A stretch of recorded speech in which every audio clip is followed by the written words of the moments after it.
Bismillahirrahmanirrahim.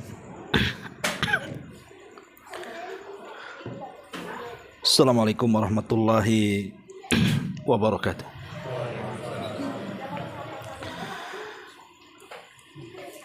Bihamdillahi wassalatu wassalamu ala rasulillah wa ala alihi wa sahbihi wa mawalah wa la hawla wa la quwata illa billahi wa ba'du.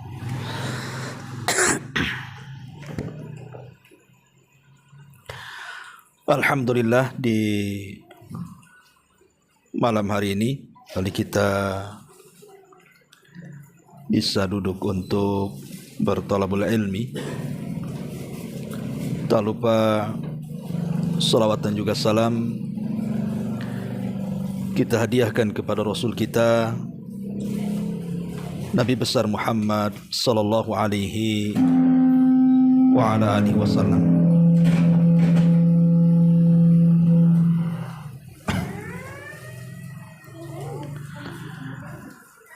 Ma'asyiral muslimin wal muslimat rahimani wa rahimakumullah. Biasa kita mengkaji tafsir dari surah-surah pendek dalam juz amma. Tapi malam ini tema yang kita akan sampaikan tema nasihat tentang 6 kelompok yang dikategorikan sebagai manusia-manusia yang paling buruk kelak pada hari kiamat. Siapa mereka? 6 orang atau 6 kelompok yang di mata Allah Subhanahu wa taala mereka adalah manusia-manusia yang paling buruk pada hari kiamat. Ma'asyiral muslimin wal muslimat rahimani wa rahimakumullah. Tidak memperpanjang mukaddimah. Yang pertama, berdasarkan hadis yang dikeluarkan oleh Imam Abi Dawud rahimahullahu taala dengan sanadnya yang sahih, inna min syarrin nasi indallahi manzilatan yaumal qiyamah man tarakahun nas ittiqa'a syarri. Kata Nabi SAW, sesungguhnya orang yang paling buruk tempatnya di sisi Allah Subhanahu wa taala pada hari kiamat adalah orang-orang yang dijauhi manusia untuk menghindari kejahatannya. Dalam riwayat yang lain, inna min syirarin nasi alladzina yukramun ittiqa'a alsinatihim. Kata Nabi SAW, sesungguhnya di antara orang-orang yang paling buruk atau jahat adalah orang-orang yang dihormati agar terhindar dari ketajaman lidahnya. Kelompok yang pertama, orang yang paling buruk di hadapan Allah Subhanahu wa taala adalah orang yang lisannya sangat kasar. Lisannya penuh dengan kebencian. Lisannya menyakiti orang lain. Di zaman Nabi SAW, Ummul Mukminin Aisyah radhiyallahu anha menceritakan kepada kita, ketika Nabi SAW sedang duduk-duduk, tiba-tiba dari kejauhan datang seorang laki-laki. Kemudian Nabi SAW bicara dengan Aisyah radhiyallahu anha, bi'sa akhul ashir, seburuk-buruk manusia adalah orang yang akan datang itu. Kata Nabi SAW, seburuk-buruk manusia itulah orang yang akan datang menuju ke sini. Tiba-tiba kemudian orang itu betul masuk ke rumah Nabi SAW. Anehnya Rasul justru kemudian bersikap baik, lembut, sampai kemudian orang itu pergi. Jadi Aisyah radhiyallahu anha heran dan mengatakan, ya Rasulullah, tadi engkau mengatakan bahwa seburuk-buruk manusia adalah dia, tapi kenapa pula engkau berbuat baik kepada dia? Maka Nabi SAW bersabda, inna min syirarin nasi manzilatan yaumal qiyamah man tarakahun nas ittiqa'a syarrihi. Kata Nabi SAW, wahai Aisyah, sesungguhnya seburuk-buruk manusia tempatnya di sisi Allah pada hari kiamat adalah orang yang dijauhi manusia karena takut tertimpa dengan keburukannya. Apa maknanya perkataan Rasul kepada Aisyah di sini? Maknanya Nabi SAW ketika dia bermuamalah dengan orang yang lisannya jahat, lisannya buruk, kemudian Nabi SAW justru berbuat baik kepada dia, Rasul ingin menjauhi keburukannya. Sebab kalau seandainya Nabi SAW kemudian bermuamalah dengan muamalah yang sama, nanti dia akan mengeluarkan keburukannya. Supaya dia tidak mengeluarkan keburukannya, maka Rasul bersikap baik. Jangan sampai kemudian keburukannya ada di situ. Ma'asyiral muslimin wal muslimat rahimani wa rahimakumullah. Jadi hadis ini menceritakan kepada kita tentang manusia yang paling buruk. Siapa mereka? Orang-orang yang tidak bisa menjaga lisan. Karena ada di masyarakat itu, ikhwan, orang-orang yang mereka ingin di atas dan tidak suka disalahkan. Jadi kalau ngomong itu asik dia aja yang benar. Kan ada yang seperti itu tuh. Kalau ngomong tuh seolah-olah dia aja yang benar, kalau disalahkan marah dia. Ataupun ada orang-orang yang lisannya itu tidak pernah santun, kata-kata yang keluar itu semua kotor. Entah menyangkut-nyangkut binatang lah atau apa di dalamnya kan. Sehingga kita ini yang sudah hijrah, yang sudah tahu ilmu, duduk sama dia itu sudah gak nyaman tuh. Karena takut kalau seandainya dia mengeluarkan kata-kata kotor, yang ngeri itu kita yang mendengar, bukan dia yang ngomong tuh. Bahasanya ngeri-ngeri sedap tuh kalau duduk sama dia tuh. Lah ini manusia yang paling buruk yang ada pada hari kiamat di hadapan Allah Subhanahu wa taala. Karena di dunia saja manusia malas mendekati dia karena lisan dan juga akhlaknya.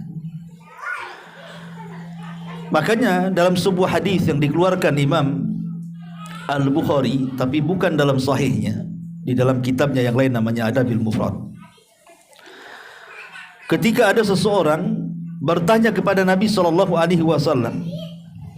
ya Rasulullah, inna fulanatan taqumul laila wa tasumun nahar wa tasaddaqat bifuduli amwaliha wa taf'al wa taf'al. Rasul, saya ingin bertanya. Iya, kata Rasul. Di sana ada seorang wanita, kalau malam itu tidak pernah meninggalkan qiyamul lail, kalau siang tidak pernah meninggalkan puasa sunnah, dan dia suka bersedekah dengan hartanya. Bahkan lebih daripada itu, dia suka berbuat kebaikan ini dan kebajikan itu. Pokoknya sempurnalah wanita itu. Tetapi kekurangannya satu, wahai Rasul. Apa itu? Walakin tu'dhi jiranaha bilisaniha. Tapi wanita itu suka menyakiti tetangganya dengan lisannya. Ketika mendengar hal itu, Nabi SAW kaget. Kemudian mengatakan, la khaira fiha bal hiya min ahlin nar. Wanita itu tidak punya simpanan kebaikan sedikit pun, dan wanita itu akan dimasukkan ke dalam neraka, kata Nabi. Lihat akibat dosa lisan. Akibat dosa lisan, solat malamnya ditolak, puasa sunnahnya ditolak, sedekahnya ditolak, kebaikan-kebaikan sunnah yang lainnya ditolak. Makanya dari sini ma'asyiral muslimin wal muslimat rahimani wa rahimakumullah, jangan sampai kemudian amalan kita yang sudah kita kumpulkan dari solat malam kita, dari puasa kita, dari sedekah kita, baca Quran kita, zikir kita, atau amalan yang lainnya tiba-tiba hilang di hadapan Allah, dan kita menjadi manusia yang paling buruk di hadapan Allah karena tidak bisa menjaga lisannya. Makanya Nabi SAW sampai bicara dengan Mu'adz bin Jabal dan mengatakan, "Thaqilatka ummuka ya Mu'adz, wa hal yakubbun nas fi nari jahannam illa hasaidu alsidatihim." Celaka engkau wahai Mu'adz, kebanyakan manusia masuk neraka itu gara-gara buah lisan mereka. Ini yang pertama, ya. Yang kedua, hadis Nabi SAW. Kata Nabi SAW, hadis yang dikeluarkan Imam Bukhari dan Muslim dari hadis Abi Hurairah radhiyallahu an. Nabi SAW bersabda, "Tajiduna syarran nas dzal wajhaini, ya'ti haula biwajhin wa ya'ti haula biwajhin." Kata Nabi SAW, engkau akan mendapati manusia yang paling buruk di hadapan Allah. Siapa mereka? Dzu wajhaini, pemilik dua wajah. Pemilik dua wajah. Apa maksudnya pemilik dua wajah? Kata Nabi SAW, ya'ti haula'i biwajhin wa haula'i biwajhin. Di mana orang ini terkadang datang sewaktu-waktu menampakkan wajah yang lain, tapi di waktu lain menampakkan wajah yang lainnya lagi. Seperti umpamanya kalau di depan kita, kita pula dipuji-puji dia, disanjung-sanjung dia. Tidak ada orang yang baik kecuali kita menurut dia. Ketika kemudian dia pergi, kita pun pergi, tiba-tiba dia menjelek-jelekan kita sejelek-jeleknya. Di hadapan kita mereka memuji kita, di belakang kita pula dia menusuk kita. Itu pemilik dua wajah tuh. Dan ini paling banyak kalau sudah sampai ke tahun politik. Ini kan tahun politik nih. Ini pemilik dua wajah ini luar biasa. Dulu ketika paslon yang sangat diakaguminya, dipuji-puji hebat, ya kan? Kemudian datang lagi tahun, datang pula pemimpin yang lainnya. Ini dijatuhkan, ini pula dinaikkan. Dulu ini dinaikkan, yang lain dijatuhkan, sekarang pula terbalik. Kan itu ya. Ini kan bahaya, kawan. Makanya tahun politik itu adalah tahun-tahun dosa-dosa. Karena di tahun politik itu berapa banyak orang nyebarkan hoax, kawan, hanya untuk membela calon dia. Padahal kalau dia jadi presiden pun apa untungnya antum di situ? Coba bayangkan, harus menyebar hoax sana kemari. Lah ini kan bahaya pemilik wajah, karena pemilik wajah ini sebenarnya adalah muka-muka penjilat mereka itu. Kalau ada keuntungannya, dia akan ngomong yang lain. Kalau tidak ada keuntungannya, maka ngomong yang lain lagi. Itulah pemilik dua wajah itu. Kata Nabi SAW, orang seperti ini adalah syirarin nas, seburuk-buruk manusia, naudzubillah. Ini yang kedua. Yang ketiga, hadis yang dikeluarkan Imam Muslim dari hadis dari hadis Abi Sa'id Al-Khudri radhiyallahu an. Hadis yang dikeluarkan Imam Muslim dari hadis Abi Sa'id Al-Khudri radhiyallahu an. Kata Nabi SAW, inna syarran nas indallahi manzilatan ar-rajulu yufdi imra'atahu wa tufdi ilaihi thumma yanshuru syirraha. Kata Nabi SAW, seburuk-buruk manusia di sisi Allah tempatnya, mereka adalah seorang laki-laki atau seorang suami yang membocorkan rahasia kamarnya kepada orang lain, atau seorang istri yang membocorkan rahasia kamarnya kepada orang lain. Thumma yanshuru syirraha, kemudian menyebarlah aib yang diceritakan itu kepada orang lain. Ini bahaya. Bahkan ada di sebagian tempatnya, mungkin kalau di negeri kita sih mungkin insya Allah sudah nggak ada. Tapi di daerah-daerah Timur Tengah sana, di daerah-daerah Baduy, ya, terkadang masih ada adat-adat yang bertentangan dengan Islam. Jadi kalau ada orang yang menikah, suami istri gitu ya, setelah akad pernikahan, kemudian suaminya sudah masuk ke dalam kamar, istrinya masuk ke dalam kamar, kemudian keluarga suami dan istrinya itu menunggu di luar untuk membuktikan bahwa anak gadisnya perawan, dengan menunjukkan tetesan darah ketika kemudian seorang suami menggauli istri yang perawan, kan otomatis akan keluar darah. Nanti darah itu kemudian diletakkan di kain putih, kemudian dikasih tahu keluarganya bahwa anaknya masih perawan. Kan ini gila ya kawan, ya. Ada seperti ini, masih ada di sana, di orang-orang Baduy. Alhamdulillah di kita tidak ada yang seperti ini, tapi di sana masih ada. Coba bayangkan, urusan istri itu gadis ataukah janda, itu urusan suaminya, kan begitu. Kenapa mesti dikasih tahu orang?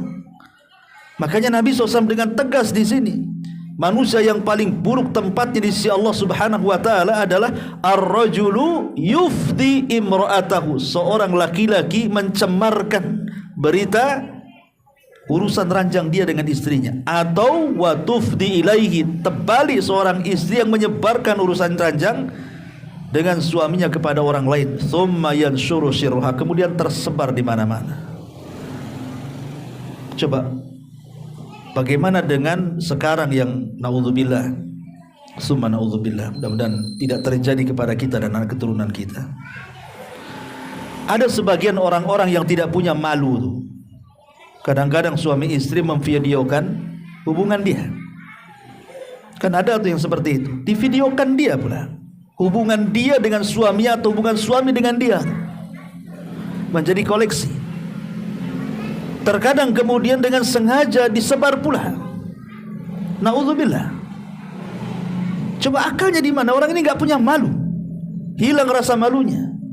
Kata Nabi SAW, illam tastahi fasna ma syi'ta. Kalau engkau tidak punya malu, lakukan sekehendakmu. Maka tidak boleh menceritakan saja, tidak boleh. Yang menceritakan pamannya istri kecewa dengan pelayanan suaminya, cerita pula ke tetangganya, "Cemana suamimu urusan ranjang?" "Oh, kalau suami saya luar biasa, karena ada resepnya, malamnya makan hajar jahanam," katanya. Gitu ya. Waduh, suami saya payah katanya, jamu udah 3 mangkok pun tetap aja. Nah, apa coba gunain seperti ini? Orang ini paling buruk gitu di hadapan Allah. Nggak usah cerita. Ya, suami mau hebat mau tidak hebat itu urusan ranjang. Begitu juga istri dan begitu seterusnya. Tidak usah ceritakan, cukup kita yang tahu dengan keluarga, dengan pasangannya. Karena Nabi SAW sangat mengecam sekali dan mengkategorikan manusia ini adalah manusia yang paling buruk di hadapan Allah Subhanahu wa taala. Ini yang ketiga. Yang keempat, hadis dari Abdullah bin Mas'ud radhiyallahu anhu secara marfu sampai kepada Rasul, yang dikeluarkan Imam Ahmad. Kata Nabi SAW, "Inna min syirarin nas man tudrikuhumus sa'atu wa hum ahya walladzina yattakhidunal qubura masajida." Kata Nabi SAW, seburuk-buruk manusia di sisi Allah tempatnya pada hari kiamat adalah orang yang mendapati kiamat sementara dia masih hidup. Karena seorang mukmin itu tidak akan pernah mendapatkan kiamat. walaupun keimanannya hanya sebiji dzarrah, tetap tidak akan mendapatkan kiamat. Karena sebelum kiamat itu Allah akan utus angin yang sangat dingin sepoi-sepoi, kemudian akan menerpa setiap ketiak-ketiak yang memiliki iman walaupun sebiji dzarrah, kemudian mencabut nyawanya, sehingga tidak ada lagi orang beriman. Yang ada orang-orang yang kafir, fajir, munafik, mereka lah yang hidup saat kiamat dibangkitkan. Kata Rasul, la taqumus sa'ah illa ala syiraril khalqi. Tidak mungkin terjadi hari kiamat kecuali menimpa kepada manusia yang paling buruk yang ada di permukaan bumi. Makanya kata Rasul, seburuk-buruk manusia adalah orang yang ketika kiamat dia masih hidup. Kalau seandainya dia terkena trompet sangkakala Israfil, dia paling buruk manusia. Karena orang yang beriman sebelum tiupan itu sudah meninggal masalahnya dengan angin. Kemudian yang kedua, kata Nabi SAW, walladzina yattakhidunal qubura masajid. Dan orang-orang yang mengambil kuburan-kuburan dijadikan masjid. 5 hari sebelum wafatnya Nabi SAW, Nabi SAW berpesan kepada kita. Itu 5 hari sebelum wafatnya. Apa pesan Nabi? La'natullahi 'alal yahudi wan nasara alladzina ittakhadhu qubur anbiya'ihim masajid. Laknat Allah, kata Rasul, kepada orang Yahudi dan Nasrani yang mengambil kuburan-kuburan dijadikan masjid. Di sini ada pesan tauhid. Tidak boleh seseorang itu menjadikan kuburan dijadikan masjid, seperti sholat menghadap kuburan. Tidak boleh. Kalau ada masjid kemudian ada kuburan di dalamnya, apalagi sholat kita dengan kuburan itu tidak ada pemisah, tidak boleh. Kata Rasul, la tusallu alal kubur, atau la tusallu ilal kubur. Jangan sholat menghadap kuburan. Kecuali kalau umpamanya kuburan dengan masjid itu ada dinding atau ada jalan, maka dibolehkan. Tapi kalau tidak ada jarak antara kita dengan kuburan, kemudian kita sholat, tidak boleh. Ya. Nabi SAW sangat melarang sholat menghadap kuburan itu, atau membangun masjid di atas kuburan. Ya. Karena Nabi SAW menganggap orang ini seburuk-buruk manusia. Naudzubillah. Ini sudah dalam hadis ini sudah ada 2 kelompok kan, orang yang hidup saat terjadi kiamat dan orang yang mengambil kuburan-kuburan dijadikan masjid. Berarti sudah berapa itu? Sudah 5. Yang keenam, Nabi SAW juga bersabda, kata Nabi SAW, inna min syarrin nasi manzilatan indallahi yaumal qiyamah abdun adhaba akhiratahu bidunya ghairihi. Seburuk-buruk manusia pada hari kiamat, kata Rasul, sebagaimana hadis yang dikeluarkan Imam An-Nasai dan juga Imam Ahmad dalam musnadnya, dari hadis Abi Umamah radhiyallahu an, seburuk-buruk manusia adalah orang yang menghilangkan akhiratnya demi mengejar dunianya. Dia tinggalkan akhiratnya, dia kejar dunianya. Kan ada itu di masyarakat kita ini, kadang-kadang kita lihat banyak masyarakat kita ini yang awam-awam terutama itu, mereka bisa kerja keras-kerasnya, bayangkan bahasa kitanya banting tulang, keringat bercucuran, kepala di bawah, kaki di atas. Ayam belum bangun dia sudah bangun, ayam belum tidur dia baru datang. Saking kencangnya kerja itu, tapi tidak peduli sholat. Tidak ada peduli dengan sholat tuh. Mau sholat Jumat, mau sholat 5 waktu, tidak ada pedulinya. Ini kan buat apa orang kayak gini hidup sebenarnya kan? Nggak ada gunanya orang hidup kayak gini nih. Kenapa saya katakan nggak ada gunanya orang hidup kayak gini? Karena tujuan kita diciptakan oleh Allah itu, wa ma khalaqtul jinna wal insa illa liya'budun. Tujuan kita ibadah. Jangan sampai kemudian akhirat kita hilang gara-gara mengejar dunia. Karena siapapun yang mengejar dunia, ikhwatu fiddin, kalau tidak ada akhirat di pikirannya, selamanya dia miskin walaupun dohirnya kaya. Karena kan niatnya orang seperti ini kan, kenapa dia sibuk cari dunia, itu kan angan-angannya kan ingin kaya tuh. Anggaplah cita-citanya dikabulkan dengan kerja keras dia, kemudian dia kaya. Tapi kalau seandainya semangat hidupnya hanya mengejar dunia dan meninggalkan akhirat, kata Rasul, ja'alallahu faqrahu baina ainaihi, Allah jadikan kefakirannya akan terus ada di kedua pelupa matanya tuh. Karena kenyataannya kan seperti itu tuh. Orang-orang yang sudah sukses, sudah kaya, sudah harta melimpah, tapi tidak dekat dengan Allah, apa yang terjadi? Dia tersiksa dengan kekayaannya. Dia tersiksa dengan kekayaannya. Harusnya orang sudah kaya raya, yang kalau seandainya dia mati masih cukup untuk anak dan turunannya, anggaplah 7 turunan, tidak habis hartanya. Harusnya kan sudah berhenti bekerja orang seperti ini kan. Berhenti bekerja, rajin ke masjid, rajin baca Quran, hadir majelis taklim dan begitu seterusnya kan. Tinggal mengejar akhiratnya. Tapi tidak juga. Banyak orang yang sudah tua-tua, sudah sukses dari semenjak muda, makin tua itu bukan makin istirahat dari dunia, makin sibuk buka cabang sana, cabang sini, cabang sana, cabang sini, akhirnya mati tertimbun dengan kekayaannya tuh. Itu namanya disiksa dengan dunianya, kawan. Bukan dia yang pegang dunia, dunia menyiksa dia. Ya, na'udzubillah. Ya, ini yang keenam. Masyarul muslimin yang dimuliakan Allah Subhanahu wa taala. Kemudian yang nomor 7, saya tambah hadis dari Abdurrahman ibn Abi Bakrah, anna rajulun qala li Rasulillah sallallahu alaihi wasallam, ada seorang laki-laki berkata kepada Nabi sallallahu alaihi wasallam, ayyun nasi syarran, ayyun nasi syarrun ya Rasulullah, siapa manusia yang paling buruk itu wahai Rasul? Siapa sih manusia yang paling buruk itu wahai Rasul? Maka Nabi SAW mengatakan, man tala umruhu wa sa'a amaluhu, siapa yang dipanjangkan usianya tapi buruk amalannya. Ya. Siapa yang dipanjangkan usianya, buruk pula amalannya. Masyarul muslimin yang dimuliakan Allah Subhanahu wa taala, kita tahu bahwa setiap umat itu diberikan usia sama dengan usia nabinya, kurang lebih.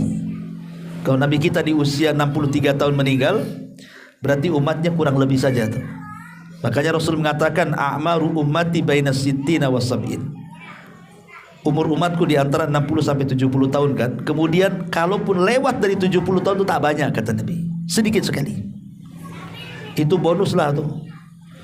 Jadi kalau seandainya usia kita sudah melewati usia Nabi, dari 63 tahun kita diberikan 64, 65, 70 atau sampai 80, kalau tidak dimanfaatkan tuh usia tambahan dari usia tambahan Nabi, celaka dia. Karena Rasul yang mengatakan, seburuk-buruk manusia adalah orang yang dipanjangkan umurnya, buruk pula dia amalannya. Harusnya kan bersyukur tuh. Wah ya, usia saya sudah 64 nih, Nabi aja 63. Harusnya sudah terpikir untuk tobat orang kayak gini. Makanya kata Imam Ibnu Hazm rahimahullah ta'ala mengatakan, kewajiban umur 60 tahun itu haruslah dia lebih banyak tinggal di masjid, berzikir, baca Quran. Kenapa? Karena waktu dia sudah dekat masalahnya. Waktu dia sudah dekat kan. Makanya ada kata Hasan Al-Basri rahimahullah ta'ala, ketika ada jenazah lewat, tiba-tiba ada orang nyeletuk di hadapan Imam Hasan Al-Basri. Ya Imam, itu jenazah siapa? Kata Imam Hasan Al-Basri, itu jenazah saya dan kamu, katanya. Jenazah itu adalah saya dan kamu. Iya, hari ini dia mati, besok saya dan kamu mati, sama seperti dia. Itu maksudnya. Kemudian Hasan Al-Basri mengatakan, sesungguhnya hari ini, sesungguhnya hari-hari itu hanya lewat begitu saja. Wa idza dhahabal ayyam dhahaba ba'du, kata Imam Hasan itu. Kalau hari sudah berjalan, sudah hilang, semakin tahun semakin tua, hakikatnya hari itu hilang, berarti usia di badan juga akan hilang. Nasihat yang luar biasa dari Hasan Al-Basri ini, manusia yang paling buruk adalah manusia yang dipanjangkan usianya tapi buruk amalannya. Tambahan satu lagi, hadis dari Ali radhiyallahu an. Nabi sallallahu alaihi wasallam mengatakan, "Inna min syirarin nas alladzina yashhaduna bisyahadati qabla an yas'aluha." Seburuk-buruk manusia, kata Nabi sallallahu alaihi wasallam, adalah orang-orang yang mereka bersaksi dengan persaksian padahal mereka tidak diminta saksi, dan mereka bukan ahlinya dalam saksi. Kita lihat di pengadilan-pengadilan itu, kan biasanya dalam pengadilan itu kan harus ada saksi. Terkadang kalau tidak ada saksi, beli saksi. Saksi yang dibeli mau pula dia jadi saksi, hanya gara-gara Rp1, Rp2 tuh. Kemudian dia bersaksi, akhirnya orang yang tidak bersalah jadi bersalah, orang yang tidak dipenjara dipenjarakan dia, orang yang tidak dihukum akhirnya dihukum gara-gara dia kan, karena dia bersaksi. Kalau seandainya tidak ada saksi kan dia akan lepas dari jerat hukum tuh. Ada orang-orang yang bersaksi itu ikhwatu fiddin karena dibeli persaksiannya, nggak diminta dia bersaksi ya. Na'udzubillah. Maka orang-orang seperti ini adalah orang-orang yang paling buruk pada hari kiamat. Ini 7 orang ini secara nas jelas Rasul mengatakan apa? Manusia yang paling buruk berdasarkan lafaz hadis. Berdasarkan lafaz hadis, Rasul mengatakan 7 kelompok ini adalah seburuk-buruk manusia. Tetapi walaupun tidak ada kalimat seburuk-buruk manusia gitu ya, tapi di sana ada juga orang yang paling buruk di hadapan Allah pada hari kiamat.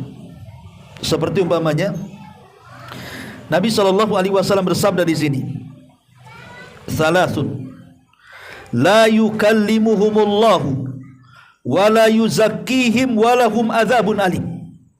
3 kelompok Allah tidak akan bicara dengan mereka, Allah tidak akan sucikan mereka, bahkan bagi mereka azab sudah disiapkan yang sangat pedih bagi mereka.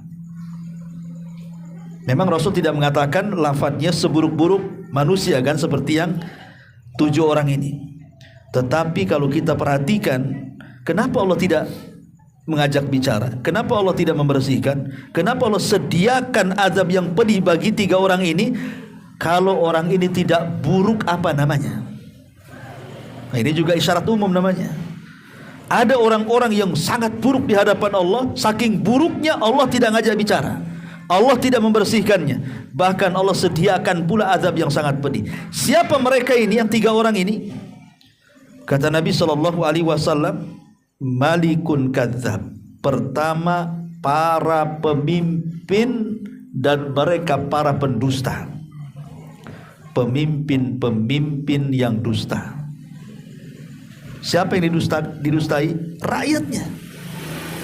Dia mendustai rakyatnya. Kenapa kemudian para pemimpin dusta ini sampai diberikan hukuman 3 perkara? Tidak diajak bicara, tidak dibersihkan, dan mereka azab yang pedih. Sekarang logikanya ikhwan, ngapain para pemimpin itu berdusta? Buat apa dia berdusta coba? Kekuasaan ada di tangannya, hukum ada di tangannya. Rakyat itu ikut aja lah. Kenapa mesti berdusta? Dia pemimpin kok, ngapain berdusta? Kekuasaan ada di tangan dia, hukum ada di tangan dia, ngapain berdusta? Coba bayangkan. Orang berdusta itu karena dia tidak punya kekuasaan, tidak punya hukum, makanya dia berdusta. Lah dia sudah punya power, kok masih berdusta juga? Makanya kata para ulama, pemimpin pendusta itu dosanya lebih besar dibandingkan rakyat yang dusta. Karena kalau pemimpin yang berdusta itu banyak yang di bawahnya kena. Bukan hanya 1, 2, ribuan, bahkan jutaan rakyat dia di situ kena. Ya. Ini yang pertama. Yang kedua, syaikhun zanin. Orang tua yang sudah renta masih berzina. Pemanya usianya sudah 60, sudah 70 tahun, kok masih juga berzina. Padahal kan usia-usia tua nih, usia-usia 60 tahun ke atas, 70 tahun ke atas, orang-orang seperti ini kan sudah pernah merasakan ya, punya istri. Dan umumnya sudah punya cucu biasanya. Usia-usia segitu kan. Kok masih berzina juga? Padahal dia sudah pernah merasakan yang halal. Atau mungkin kalau Allah takdirkan pasangannya masih hidup juga kan begitu. Kenapa kemudian dia mencari yang haram? Berarti satu, ya, dia tidak punya malu, hilang rasa malunya, udah gak punya malu lagi sama Allah Azza wa Jalla, tidak punya takut, ya. Kemudian apa yang mendorong kakek ini berzina? Dorongannya apa? Coba dorongannya apa? Kalau anak muda berzina ada dorongannya kan? Mungkin syahwat dia kuat, akhirnya berzina.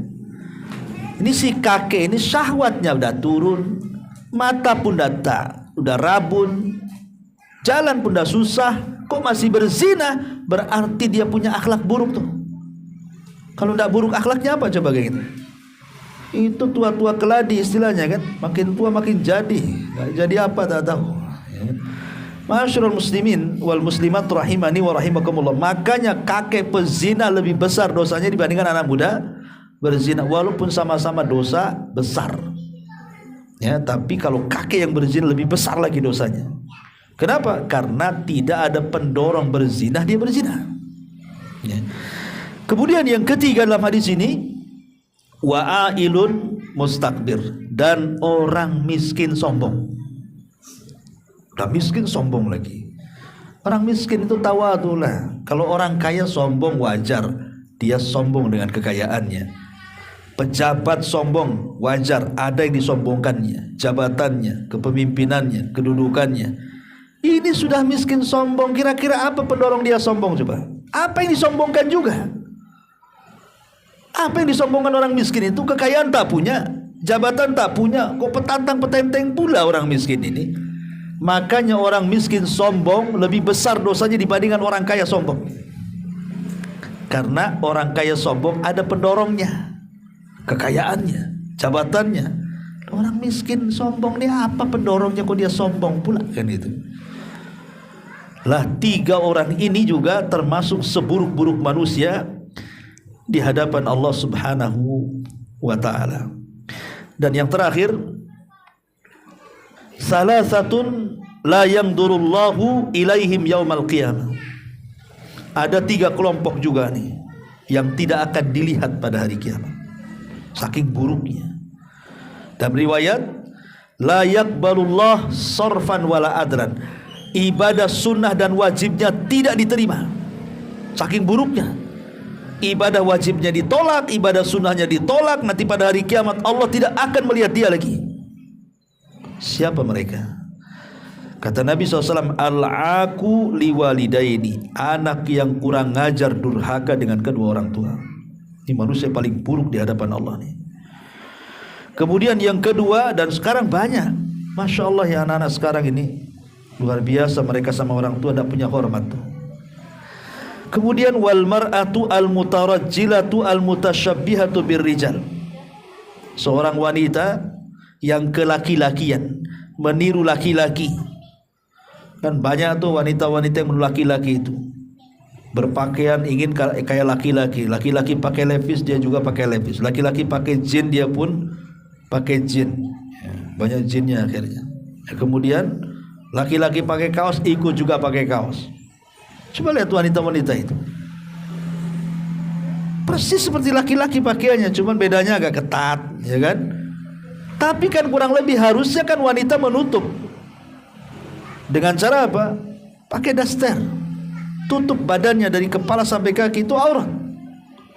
Tapi banyak yang seperti itu, sampai terkena penyakit lesbi, naudzubillah. Ya, akhirnya kemudian udah kayak tomboy saja tuh. Maka ini juga perhatian, atau sebaliknya, ya, yang laki-laki ke perempuan-perempuanan, seperti baji-baji kaleng kongguan tuh kan, baji. Karena saya pernah pengalaman juga di Batu Haji, di banyak di baji-baji. Mungkin saya pernah cerita sama antum, mana ngisi di Darul Ihsan tuh subuh-subuh tuh. Jadi dari Tiban setengah 4, ya, kecepatan sebenarnya setengah 4. Jadi ngantuk. Jadi di situ ada pasar second tuh di Apiari ya, di situ ya. Jadi saking ngantuk kali karena takut kan. Sementara masih ada setengah jam lagi ke subuh tuh. Minggirlah saya ke kiri itu. Tapi tetap kemudian mobil dinyalain, kunci di lock kan gitu. Cuman kaca sedikit diturunkan karena bahaya kan dia. Pas mau tidur gini, diketuk lah itu pintu mobil, tok tok tok tok tok kan itu. Saya pikir siapa? Saya turunkan kaca tuh. Rupanya banci kali. Langsung saya hilang ngantuknya, gas tancap langsung. Subhanallah itu. Duk duk duk duk duk, masya Allah, bayangkan. Cukup diketuk banci hilang ngantuk tuh. Hati-hati untuk kalau Apiari malam-malam tuh. Banyak banci kaleng rupanya di situ tuh. Nauzubillah ya. Itu udah subuh-subuh loh, Kiroah masih magang juga di situ. Ini gila itu banci kaleng. Ini juga kemudian, dan yang ketiga, wal mudminu ala khamri, dan orang-orang yang gemar meminum khamr. Maka mereka adalah orang-orang yang paling buruk di hadapan Allah Subhanahu wa taala pada hari kiamat. Wallahu a'lam bishawab, ikhwan. Ini yang bisa saya sampaikan, mudah-mudahan ada manfaatnya. Subhanakallahumma bihamdika asyhadu an la ilaha illa anta astaghfiruka wa atubu ilaik. Allahu taala alam.